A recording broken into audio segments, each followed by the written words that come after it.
ओम नमो सिद्धेभ्य। ओम नमो सिद्धेभ्य। ओम नमो सिद्धेभ्य।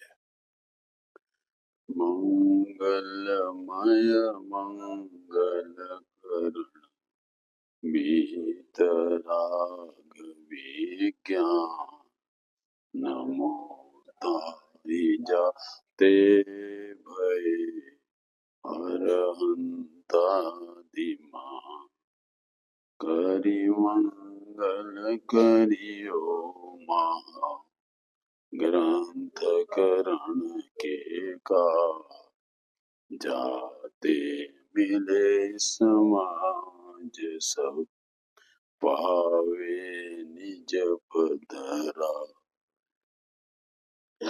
तीन भुवन में सार वीतराग विज्ञानता शिव स्वरूप शिव का नमो योग समाधि।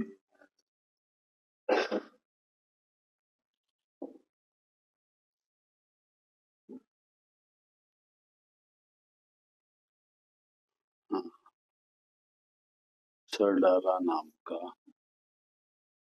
अध्यात्म परमागम अध्यात्म प्रेमी पंडित दौलत राम जी ने बनाया है। और जिस छड़ाला का हम और आप सब प्रथम ढाल की प्रथम छंद का स्वाध्याय कर रहे हैं, और जिस छंद में हमारे पंडित दौलत राम जी ने ग्रंथ का प्रारंभ की बात पहली लाइन में की, और ग्रंथ का इस छड़ाला ग्रंथ का उद्देश्य क्या है, क्योंकि हर ग्रंथ का कुछ न कुछ उद्देश्य होता है कि जिस उद्देश्य को लेकर ज्ञानी धर्मात्मा उस ग्रंथ की रचना करते हैं। इसलिए यह छड़ाला ग्रंथ भी हमारे पंडित दौलत राम जी का रचना करने का एक ही उद्देश्य है, और वह उद्देश्य उन्होंने इस छड़ाला के जो प्रथम छंद है और उस छंद की जो दूसरी लाइन है, उस दूसरी लाइन में उन्होंने उद्देश्य हम और आपको दर्शाया है। यद्यपि उद्देश्य तो हम लौकिक में भी उद्देश्य को लेकर हर कार्य करते हैं।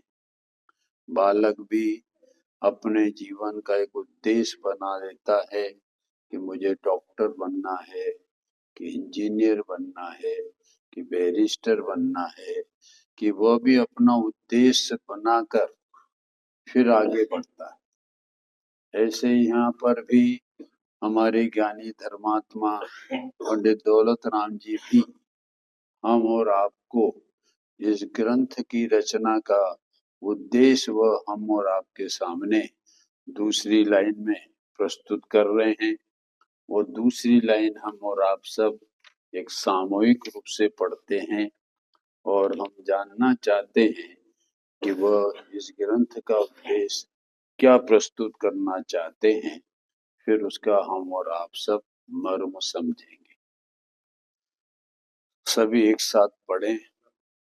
जे त्रिभुवन में जीव आनंद सुख चाहे दुख ते भयवन ताते दुख हारी सुख का कहे सीख गो करुणा। जिन्होंने प्रथम लाइन में तो यह पंडित दौलत राम जी ने सिद्ध कर दिया कि जगत में अनंत जीव हैं, और उन सब अनंत जीवों का एक ही प्रयोजन है, एक ही उद्देश्य है कि वे अपने जीवन में सुख चाहते हैं और दुख किंचित मात्र भी नहीं चाहते। उन्हीं अनंत जीवों में हम भी एक जीव हैं और हमारा भी यही लक्ष्य है कि हम सब सुख चाहते हैं और दुख और पीड़ा से दूर रहना चाहते हैं, उसे रहित रहना चाहते हैं। ऐसा हम जो मनुष्य हैं, यूं तो चारों गति के जीवों का यही उद्देश्य है और उन मनुष्य गति के हम एक मनुष्य हैं, तो हमारा भी एक यही उद्देश्य है। और क्या उद्देश्य है कि हम भी सुख चाहते हैं और वह सुख चाहते हैं, उस संबंध में हम और आप सबने विस्तार से विचार किया है कि हम सब सुख क्यों चाहते हैं और वह सुख हमारा स्वभाव है, इसलिए हम और आप सब सुख चाहते हैं। शांति हमारा स्वभाव है, इसलिए हम और आप सब अपने जीवन में शांति चाहते हैं। हम और आप सबका ज्ञानानंद माने आनंद भी एक स्वभाव है, इसलिए हम और आप सब अपने जीवन में हर कार्य में, हर पल में, हर क्षण में शांति चाहते हैं। इसी प्रकार से जैसे आनंद चाहते हैं, वैसा ही ज्ञान भी चाहते हैं और वह ज्ञान आत्मज्ञान है। हम और आप सब ये आत्मज्ञान पूर्वक ये आत्मा का आनंद प्रकट होता है।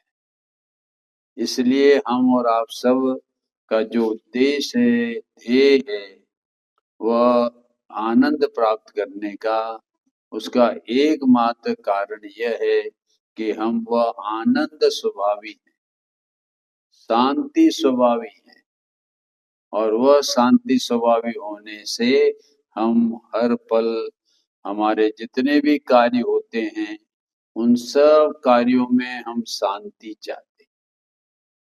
ये बात हम और आपने पहली लाइन के मर्म में यह समझ लिया था। और दुख और पीड़ा क्यों नहीं चाहते हैं? क्योंकि हमारा दुख और पीड़ा स्वभाव नहीं है। जैसे ये शरीर है, ये शरीर क्या चाहता है कि सदा निरोग बना रहे। ये रोग होना यह इस शरीर का स्वभाव नहीं है।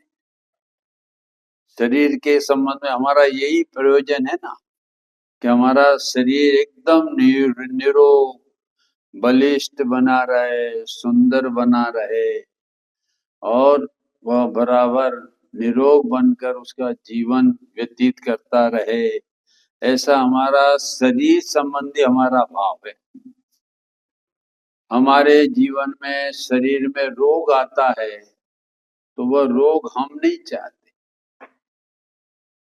वह रोग हम और आप उसको दूर करना चाहते हैं, क्योंकि उस रोग का लक्ष्य करने से हमारे अंदर में पीड़ा होती है और यदि हमारा शरीर निरोग रहता है तो हम वह बाह्य शांति का अनुभव करते हैं। किंतु यहाँ पर बाह्य शांति की बात नहीं है, यहाँ पर तो स्वाभाविक शांति की बात है। और ये बात भी हमारे इसमें आई थी कि हमारा स्वाभाविक शांति स्वभाव है। जैसा नारकियों का स्वाभाविक दुखी होना उनका स्वभाव है, देवों का वह दूसरों की वैभवता को देखकर सामान्य देव दुखी होना उनका स्वभाव है। ये स्वभाव है उनका। ऐसे ही हमारा भी आत्मा का सुख प्राप्त करना स्वभाव है, किंतु हम और आप उस आत्मा के सच्चे सुख को, उसका वास्तविक स्वरूप नहीं समझने के कारण हम अपने जीवन में सच्चा सुख प्राप्त करने का हमारा प्रयत्न नहीं हो रहा है।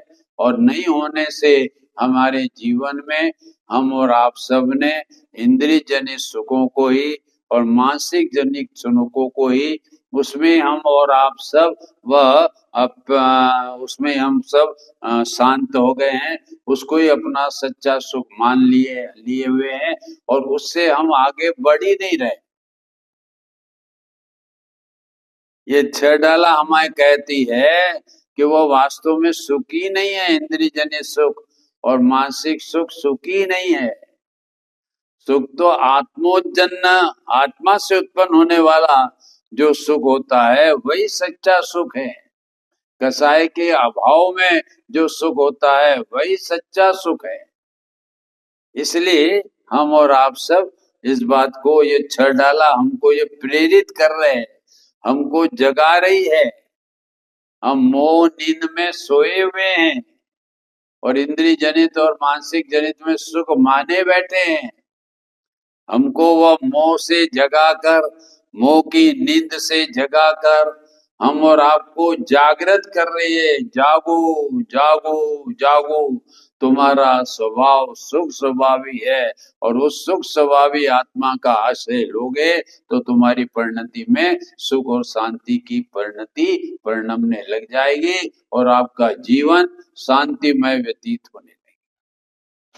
ये बारंबार हमारा हर जिनागम यही कहता है, जितने भी जिनागम। और दूसरा अब कहते हैं इसमें दूसरी लाइन में, जो मैंने कहा ना कि हम इस ग्रंथ का उद्देश्य क्या है पंडित दौलत राम जी का, तो उन्होंने कहा कि ताते दुख हारी सुख का, कहे सीख गुरु करुणा था। देखो कितना हम और आपको संबोधित किया है कि जो गुरु हैं, गुरु का परिभाषा कल बता चुके हैं, परसों भी बता चुके हैं कि गुरु कैसे होते हैं। और यहाँ पर जो गुरु की बात कही है वो माता पिता और मित्र पत्नी और शिक्षक गुरु, ऐसे 14 प्रकार के गुरु होते हैं। उन गुरुओं की बात नहीं कही। क्यों नहीं कही? कि वे गुरुओं की जो करुणा है ना वो स्वार्थमय है। क्या ठेकेदार जी? जो माता पिता मित्र पत्नी, ये जितने भी गुरु हमारे नाम गिनाए हैं 14 गुरु, किंतु वे सब गुरुओं की परिणति स्वार्थमय है। वे वह उनकी सेवा करके वे अंदर से कुछ स्वार्थ चाहते हैं। बेटे को पढ़ाएंगे लिखाएंगे, ये करेंगे, उसको जन्म देकर उसको पालेंगे, अच्छी तरह से पोसेंगे, और पिता उसको आगे पढ़ाएगा, ये करेगा। बोलो उसके अंदर में वह स्वार्थ भाव है कि निस्वार्थ भाव से वो करता है? हाँ। इसलिए यहाँ पर उस गुरु की बात नहीं कही, यहाँ तो उस गुरु की बात कही है, निर्ग्रंथ गुरु की बात, कि जिनको हम और आपके प्रति जो करुणा होती है वो करुणा निस्वार्थ है। उसमें किंचित मात्र भी स्वार्थ बना नहीं है। बस इतना राग है कि ये जगत के जीव दुख से मुक्त होकर सच्चे सुख की प्राप्ति करके और परिपूर्ण सुख प्राप्त करके मोक्ष दशा को प्राप्त होवे, बस ऐसी अंदर में करुणा है। क्यों करुणा है? क्योंकि वे भी हमारे पूर्व में संसारी थे, हमारे जैसे अज्ञानी थे, और उस अज्ञानता के कारण वे भी अपने जीवन में वैभव भले था, स्त्री कुटुंब सब था, किंतु फिर भी वे पीड़ा और दुख का अनुभव करते थे। हमारे जो राजा महाराजा जितने भी निर्ग्रंथ मुनि हुए हैं, उनकी पूर्व दशा में कोई गरीब नहीं था, संपन्न थे। हमारे जितने भी तीर्थंकर 24 हुए हैं, बोलो वो कोई गरीब था?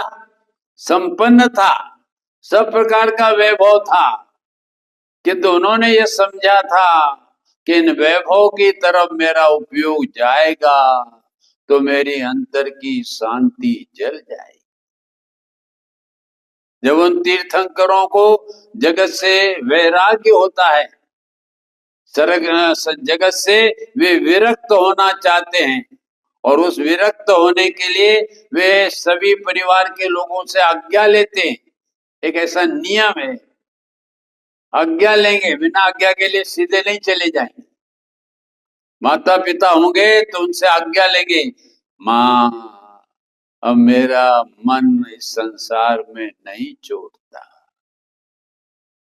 अब मेरा मन तो इस संसार से विरक्त होकर वीतरागी संत बनने का है, कि जिस संत के माध्यम से मैं शिरोमणि संत मोक्ष दशा को प्राप्त कर। ऐसे प्रत्येक तीर्थंकर के भाव उस संसार में रहते हुए माता पिता से आज्ञा लेने जाते हैं, और आज्ञा लेने जाकर माता पिता से निवेदन करते हैं कि माँ पिताश्री माता श्री मुझे दीक्षा लेने की आज्ञा दे दो। कौन? वो 25-25 वर्ष का राजकुमार। बोलो नवीन जी, तुम्हारी कितनी उम्र है? हाँ, बहुत आगे बढ़ गए। फिर भी आपको वैराग्य होगा नहीं, चिंता मत करना, समझे? और वैराग्य होगा तो उस वैराग्य में क्या होगा? आपको आज्ञा लेने जाना पड़ेगा।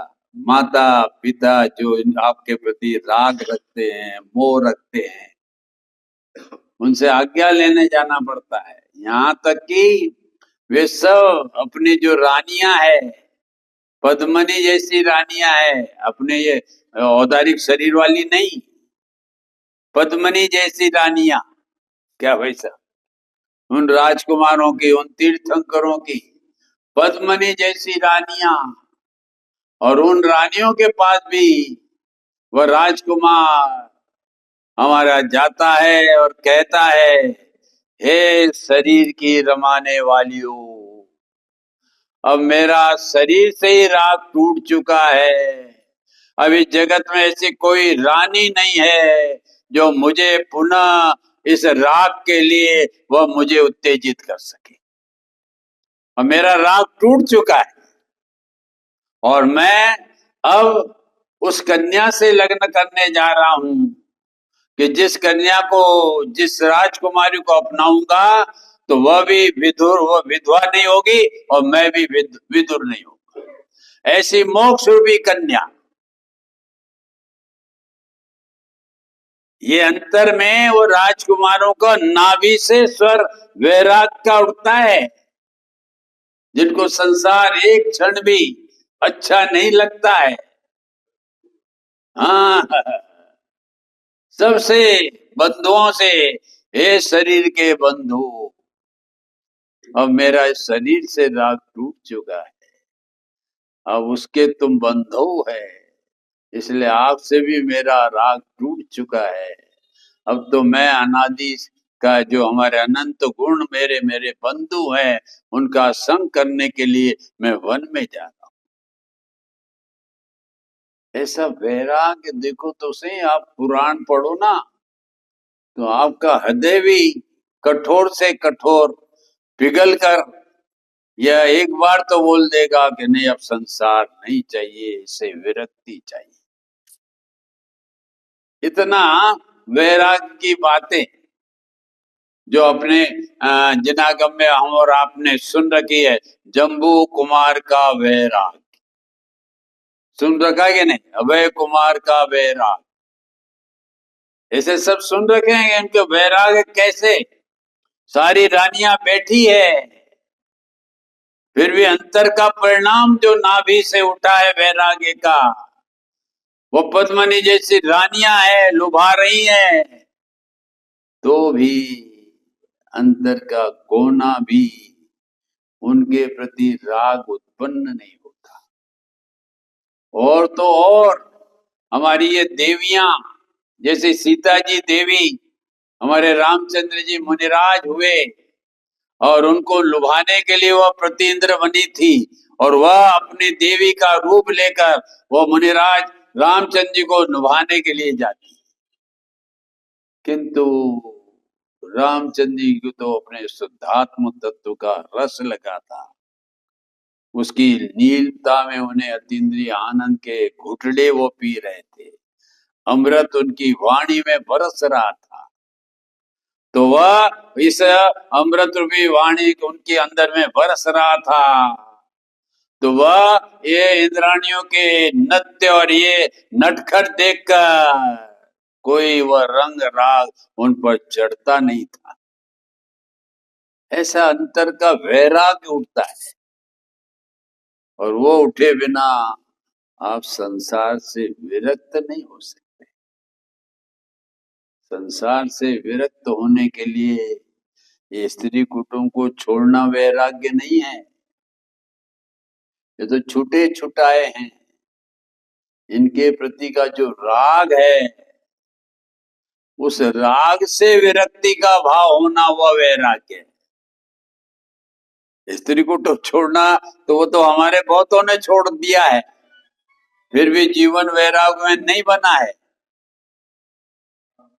किंतु राग नहीं छूटा। क्या कुछ बहुत से लोग आते हैं मुनिराज बनने के लिए, और मुनिराज से कहते महाराज मैंने घर परिवार छोड़ दिया है, अब मुझे उससे कुछ राग नहीं है। और वह मुनिराज से आग्रह करता है कि आप मुझे मुनि दीक्षा दे दो, मैं अब संसार में नहीं रहना चाहता हूँ। ऐसा उसका बारंबार वह गुरुराज से निवेदन होता है। किंतु गुरुराज समझते हैं कि अभी इसका परिणाम इतना संसार से विरक्त नहीं हुआ है और स्वभाव के प्रति इतना आसक्त नहीं हुआ है कि जिसके कारण यह भी दीक्षा ले। बहुत आग्रह महाराज मैंने सब छोड़ दिया, अब मुझे किसी के प्रति राग नहीं है। तब उस मुनिराज ने समाज के लोगों को बुलाया कि भाई ये भाई साहब मुनिराज बनने के लिए आग्रह कर। तो महाराज ने कहा कि इनके बाल बच्चों को तुम बुला के लाओ। और बाल बच्चों को बुलाया और कहा कि इन बाल बच्चों को पीटना तुमने समाज वाले। तब ये बोल गया अरे क्यों पीट रहे हो तुम? तो यही तो कह रहा अभी राग नहीं छूटा भैया। तो राग उनसे छूट गया कि कहां से ले आया तू? अभी तेरे ममत्व भाव पड़ा है, इसलिए तेरा भी वैराग्य वैराग्य नहीं है, शमशान वैराग्य। और ये शमशान वैराग्य आप सबको शमशान जाते हैं ना, और वैराग्य वहां के बाद अरे ये महापुरुष था जिसके माध्यम से समाज का विकास होता था, उद्धार होता था, अरे ये चला गया है। ऐसे ही हमें भी एक दिन चला जाना पड़ेगा, इसलिए अब ये संसार अच्छा नहीं है। ऐसे वैराग्य के भाव लेकर यह भाई शमशान से आता है। गेट के बाहर गेट पे जाते हैं, हाँ हाँ तो आते हैं, जब गेट के बाहर आ जाते हैं ना तो खत्म हो जाता है। अच्छा नहीं नहीं, तुम्हारा खत्म क्यों होता है वो बताता हूँ। खत्म कैसे तो वही तो बता रहा हूँ, ऐसा नहीं बैठ होता। जब वह शमशान से आता है ना, और आने के पहले वह धर्म पत्नी अंदर घर में नहीं घुसने देती, उसको बाहर से एक बाल्टी पानी डालती। क्यों डालती है? कि तू वैराग्य लेकर आया ना, धुल जावे, अंदर नहीं आवे। क्या होता है कि नहीं? नहलाते कि नहीं पहले उस व्यक्ति को धर्म पत्नियां। ये वैराग्य को बहा दिया, जो शमशान वैराग्य करके आया था ना। ये जो ये पद्धति है ना, घर में बाल्टी से नहला उसको, तो ये इसलिए नहलाया जाता है कि तुम्हें जो वैराग्य लेकर आए हो वो दूर रखो, यहाँ से निकल जावे, घुल जावे, अंदर नहीं आओगे तो यहाँ वैराग्य की बातें करोगे। किसकी पत्नी, किसके पुत्र, किसके पिता, किसके माँ बाप। इसलिए भाई साहब यही जो मुसलमानों में तो पहले नागे आती तो फिर आना चाहिए। हाँ हाँ, उनको तो सूतक मानते ही कहा भले आदमी। ये तो अपन लोग मानते अपने उसके वैदिक के हिसाब से, समझे। उनमें तो सूतक वूतक नहीं, तो अच्छे कपड़े पहन के आते हैं। हाँ, नहा के भी आते हैं, और सूतक उनको मानते ही नहीं हो। माने वो तो उनका सारा काम उल्टा है। अपन ऐसे हाथ धोएंगे तो वो ऐसे धोएंगे, सब काम ही उल्टा है उनका, समझे। हाँ, समझे, सीधा नहीं काम है उनका, हर कार्य उल्टा। हाँ, तो इसलिए मैं तो ये कह रहा था, वो गुरु जिसकी हम और आप चर्चा कर रहे हैं ना, उद्देश्य की बात चल रही थी कि हम सबका उद्देश्य, वो भगवान महावीर के जीव और जो भी हमारे तीर्थंकर हैं, वो सब जीवों को संसार से विरक्ति होती है। ऐसे यहाँ पर विरक्त गुरु की बात है। हमारे समय सार में आता है 38वीं गाथा में, विरक्त गुरु के द्वारा समझाए जाने पर। तो वो कौन से विरक्त गुरु? ये निर्ग्रंथ विरक्त गुरु, जिनको संसार से विरक्ति हो गई, संसार के प्रति एक रंच मात्र भी रस नहीं रहा, सबसे विरक्त भाव। तो ऐसे विरक्त गुरु की यहाँ बात ली है। और फिर वो विरक्त गुरु कैसे? करुणाधारी। कल उदाहरण दिया था मैंने, किसका दिया था? धरसेन आचार्य का। धरसेन आचार्य का कल उदाहरण दिया था कि उनको करुणा नहीं होती तो वो अपना ज्ञान वो पुष्प दंत और भूत बलि को नहीं देते। और हमारे अकलंग निकलंग का भी कल उदाहरण दिया था कि उनको जैन धर्म कितना प्यारा था, कि यह जैन धर्म ही सनातन धर्म है, सत्य धर्म है, इसका जीवित रहना अति आवश्यक है। यदि यह नहीं रहेगा तो जगत के जीव संसार में भटकते ही रहेंगे, उन्हें मोक्ष मार्ग ही सुनने को नहीं मिलेगा, तो जीवन में अपनाएंगे कैसे? इसलिए उन्होंने जैन धर्म के लिए निकलंग देव ने बलि दे दी, और अकलंग देव ने वह जैन धर्म का फिर ध्वज फहराया। ये सब किसके लिए? अंतर में करुणा थी। ये शब्द आया ना, कई सीख गुरु करुणाधार। ये जितने भी ज्ञानी धर्मात्मा हुए हैं, गुरु हुए हैं, ये जिन्होंने शास्त्र लिखा है, बोलो उनके अंदर में क्या थी? हमारे प्रति करुणा थी। किंतु ये करुणा वीतरागी करुणा थी, राग गर्वित नहीं थी, स्वार्थ गर्वित नहीं थी, लोक गर्वित नहीं थी, और निस्वार्थ थी। वीतरागी करुणा, कोई उनसे लेना देना नहीं था। ऐसे वे गुरु थे। तो ऐसे गुरु जो थे, अपने इसमें लौकिक में भी गुरुओं की प्रशंसा आती है। कैसे गुरुओं की प्रशंसा आती है? जैसे द्रोणाचार्य। अब द्रोणाचार्य ने एकलव्य का अंगूठा ले लिया, क्या सुना है? द्रोणाचार्य हुए हैं और उन्होंने एकलव्य, जिन्होंने बिना गुरु के अपने विद्या में पारंगत हो गया था, सबसे आगे बढ़ गया था, और फिर भी वो गुरु ने उससे अंगूठा क्यों ले लिया? उस गुरु के प्रति उसके क्या करुणा हुई? कि यह करुणा हुई कि यह है भील जाति का जीव, और भील जाति का जीव होने से हिंसात्मक है, और हिंसात्मक होने से यदि ये पारंगत हो जाएगा तो अनेक मूक जीवों की हिंसा करता रहेगा।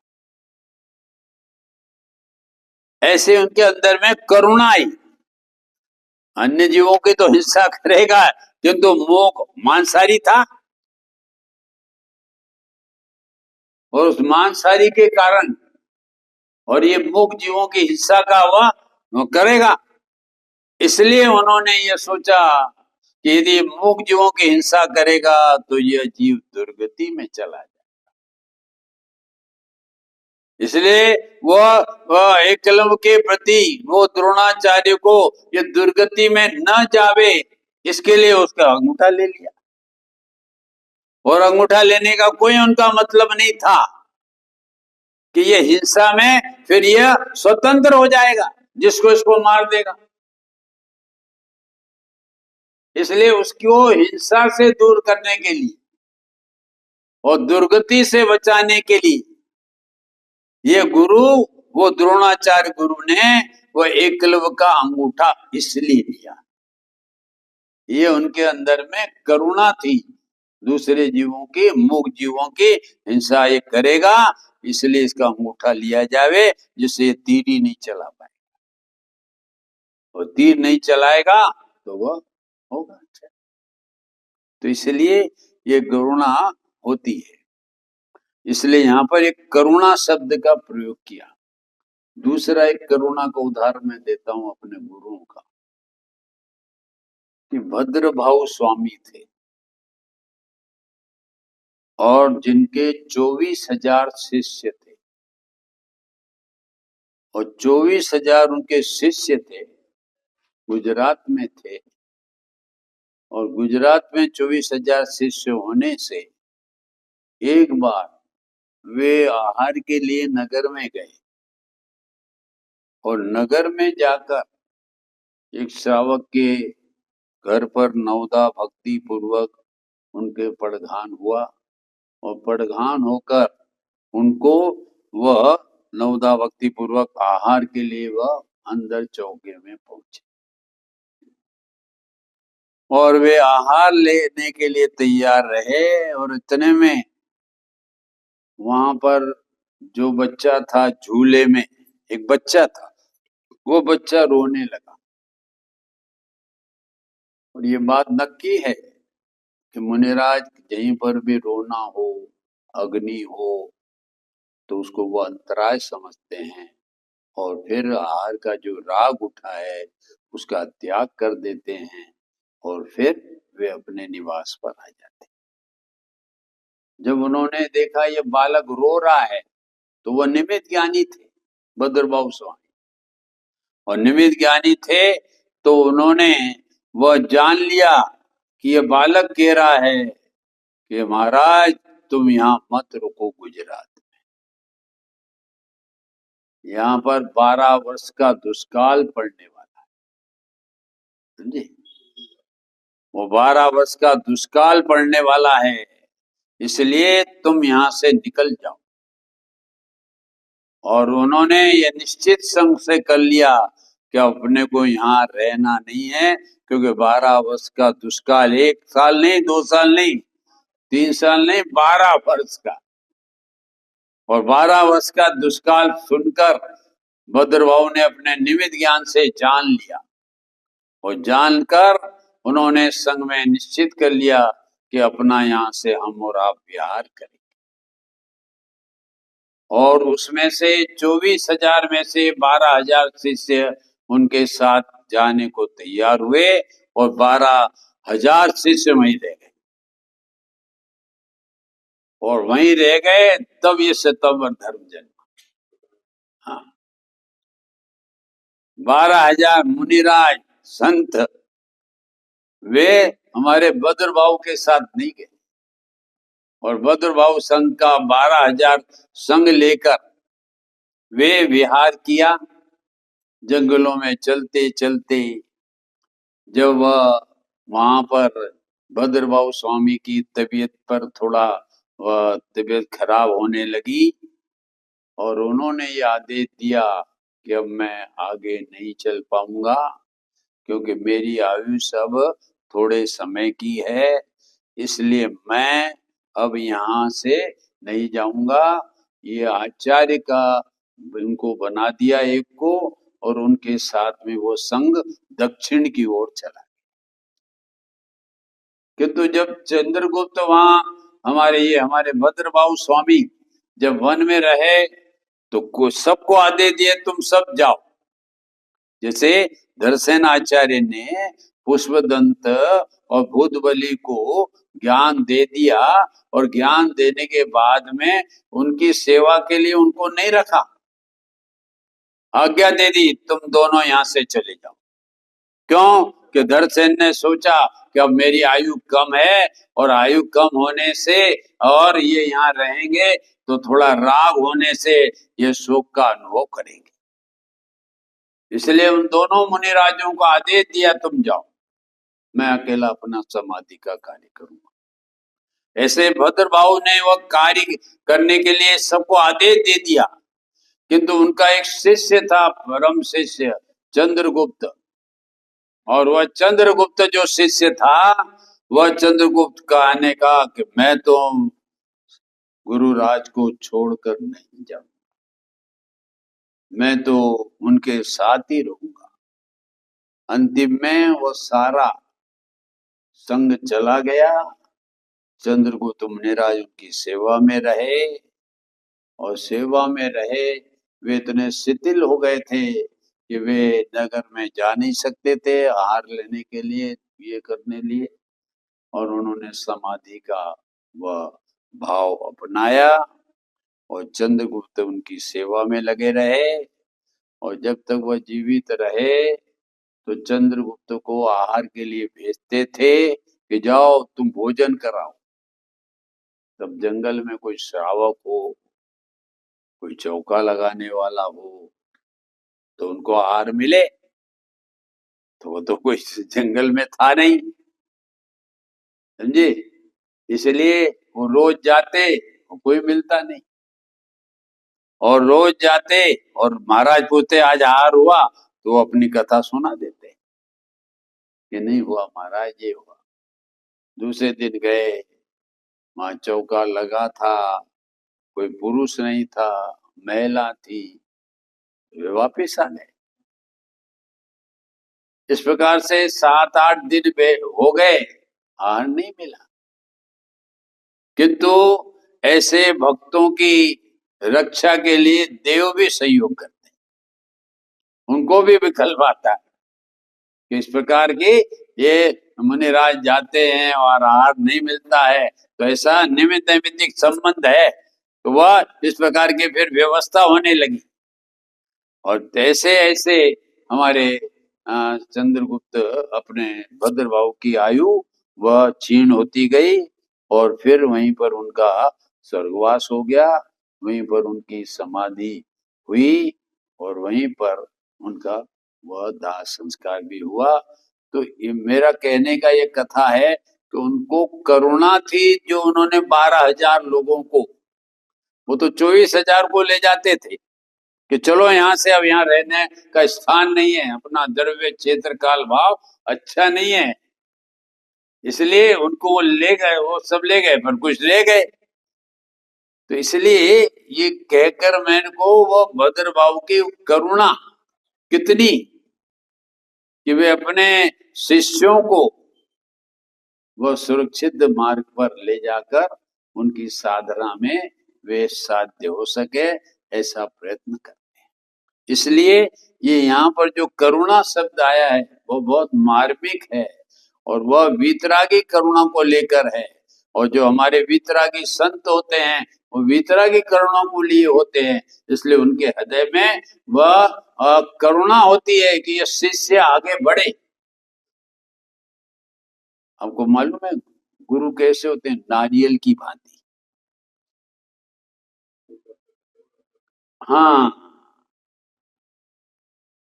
क्या नवीन है, नारियल तो देखा है ना, देखा क्या, खाया है पंडित जी, देखने की बात करते हैं। हाँ, अब वो नारियल ऊपर से छाल वगैरह लेकर उसके वो रहती है तो वो कठोर रहता है, किंतु तो अंदर का गोला नरम रहता है, कोमल रहता है। ऐसे गुरुराज जो करुणाधारी होते हैं वो शिष्यों को घड़ने के लिए, वो शिष्यों को ऊपर से तो वह सजा भी फटकारेंगे भी, उनको डांट भी लगाएंगे, किंतु अंदर से करुणा रहती है कि यह भव्य जीव आत्म मार्ग में आगे बढ़े।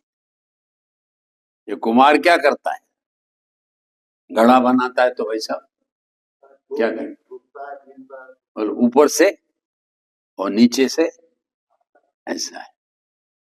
ये गुरु ऐसे होते हैं, करुणाधारी, जो ऊपर से फटकार लगाएंगे, डांटेंगे, सजा भी देंगे, किंतु अंदर से करुणाधारी रूपी कोमलता उनके हृदय में, नरमता उनके हृदय में बंधी रहती है कि यह शिष्य भविष्य में भगवान बने। तो ऐसे गुरुओं के, निर्ग्रंथ गुरु ऐसे करुणाधारी होते हैं, जिनकी चर्चा इसमें ये इन शब्दों में की है। अब आगे कहते हैं कि इनकी करुणा किस प्रकार की होती है, वो आगे शब्द डाला। देखो, दुख ताते, ताते माने इसलिए, दुखहारी, दुख से मुक्त कराने के लिए, सुखकारी, सुख को प्राप्त कराने के लिए ऐसी करुणा हमारे भव्य जीवों के प्रति निर्ग्रंथ गुरुओं को करुणा होती है। इसमें गुरु तो हो गए, इसमें जिनवाणी भी आ गई, इसमें देव भी आ गए। यहाँ पर तो गुरु का नाम लिया है, किंतु इसमें तीनों का समावेश है। ये देव साथ गुरु सब हमारे लिए है, हम पर करुणा बरसाते हैं। भगवान अपने समोषण में वह भगवान महावीर जो दिव्य ध्वनि खिरते हैं, वो किसके लिए? भव्य जीवों के प्रति करुणा है। हमारे नमोकार मंत्र में सबसे पहले किसको नमस्कार किया? अनंत भगवान को। यद्यपि सिद्ध भगवान महान है, क्या नमीन जी? सिद्ध भगवान, उनको पहले नमस्कार करना चाहिए था, किंतु उनको पहले नमस्कार नहीं कहा। गुरु गोविंद दोनों खड़े, काके लागू पाओ, जिसने गुरु बता दिया उसको लागू पाओ। वो अनंत भगवान हमारे परम गुरु हैं, ये निर्ग्रंथ गुरु हैं, जो हमारे लघु गुरु हैं, किंतु वे परम गुरु हैं।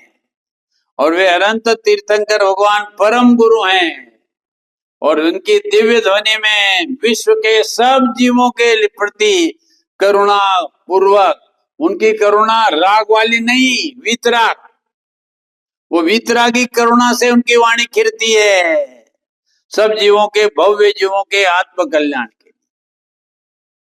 ऐसे इसलिए नमोकार मंत्र में नमो सिद्धाणम पहले नहीं लिया, नमो अरिहंताणम इसलिए लिया क्योंकि वे हमारे अनंत परम गुरु हैं, जिनकी देशना खिरती है, और उस देशना से वह हमारे सिद्ध दशा को जगत के जीव पाते हैं। इसलिए उनकी महान करुणा है। इसलिए यहाँ करुणा शब्द किस प्रकार की करुणा है? तो देखो, दुखहारी सुखकार। क्या बात कही कि हम अज्ञानी जो संसारी हैं वो किससे पीड़ित हैं? दुखों से। और वो दुख कौन सा? वो इंद्रिय जनित दुख की बात नहीं है, शारीरिक जनित दुख की बात नहीं है, वेदना जनित दुख की बात नहीं है, ये कोई संयोग दुख का भी कारण नहीं है, सुख का भी कारण नहीं है। हमारे दौलत राम जी ने तो, हमारे टोडरमल जी ने तो यही कहा कि इच्छा का सद्भाव उसका नाम है दुख, और इच्छा का अभाव उसका नाम है सुख। दूसरी रूप से अपन सीखें कि वस्तु स्वरूप की सच्ची समझ उसका नाम है सुख, और वस्तु स्वरूप की ना समझ उसका नाम है दुख। क्या पिताजी, क्या समझ में आया? दुख और सुख किसमें है? सुख है, और वस्तु का नहीं समझने में दुख है। ये आत्मा का जो स्वरूप है वह ना समझोगे, इसलिए हमारे श्रीमंत ने लिखा, जे स्वरूप समझा बिना पाम्यो दुखानंद। जगत के जीव जो दुखी हैं वे अपने स्वरूप को नहीं जानते, इसलिए दुखी हैं। कोई रोग के कारण नहीं, कोई गरीबी के कारण नहीं, कोई पति पत्नी का झगड़ा के कारण कोई दुखी नहीं है। क्या भाई साहब, पति पत्नी के झगड़े के कारण कोई दुखी है? कोई पति पत्नी अपशब्द कह दे तो पति परमेश्वर इसके कारण से दुखी है? बिल्कुल दुखी नहीं। दुखी अपनी अज्ञानता के कारण, जे स्वरूप को समझा बिना। तो इसलिए यहाँ पर ये दुखारी का शब्द समझना कि दुख उसे कहते हैं कि अपने स्वरूप को नहीं जाना और पर को अपना माना, इसका नाम है दुख। कोई ये हमारे शरीर में रोग आ गया इसलिए हम दुखी, बिल्कुल नहीं। वो याद कर लेना हमारे संतों को, सनत कुमार जी और हमारे श्री पांडव वगैरह सबको, मुनिराजों को, गज कुमार, सुकुमाल कुमार, सुकोशल कुमार, ये सब हैं, सबको याद कर लेना। प्रतिकूल संयोग बने किंतु वे किंचित भी दुखी नहीं थे। वे दुखी यदि हैं तो हम और आप अज्ञानी जो अपने स्वरूप को नहीं जानते हैं, और दूसरा स्वरूप को नहीं जानते ये तो वह हुआ, किंतु पर को अपना मानते हैं, इस शरीर को अपना मानते हैं, शरीर से संबंधित स्त्री कुटुंब को अपना मानते हैं, इसलिए दुखी है। इसलिए यहाँ पर दौलत राम जी ने हम और आप सबको यह करुणा करके ये उपदेश दिया है कि मैं जो आपको उपदेश दे रहा हूं, सीख शब्द डाला, सीख। और मैं आपको बताऊंगा कि दौलत राम जी को सीख माने शिक्षा शब्द इतना प्यारा था कि उन्होंने हर ढाल में शिक्षा शब्द का प्रयोग किया।